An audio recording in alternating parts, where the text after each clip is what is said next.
Jambo muhimu zaidi ambalo mtumishi anayesimama, anayeomba anapaswa kulizingatia: dua. Dua ni chakula cha roho na dawa kwa roho. Dua ni moja ya ibada muhimu zaidi, utiifu mkubwa zaidi, na ibada yenye manufaa zaidi. Kama Bwana wa wanadamu alivyosema, sala bora ziwe juu yake. Dua ni ibada. Ibada zetu zote ni umra na haji.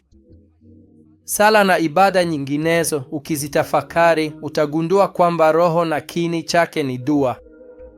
Ndiyo maana Aisha, mama wa waumini, radhi za Mwenyezi Mungu ziwe juu yake, alipomuuliza mtume wa Mwenyezi Mungu, rehema na amani ziwe juu yake, akamwambia, ewe mtume wa Mwenyezi Mungu, vipi nikikuta usiku wa Lailatul Qadr, tukaupatia na kuusimamia usiku huo, niseme nini ndani yake? Mtume, rehema na amani ziwe juu yake, akamwambia, sema, ewe Mola, hakika wewe ni mpole, unapenda kusamehe, basi nisamehe. Basi hapa Mtume, rehema na amani, alimwelekeza kwenye dua ambayo ndiyo ibada. Ewe Mola, hakika wewe ni mpole, unapenda kusamehe, basi tusamehe. Ewe Mola, hakika wewe ni mpole, unapenda kusamehe, basi tusamehe. Ewe Mola, hakika wewe ni mpole, unapenda kusamehe, basi tusamehe.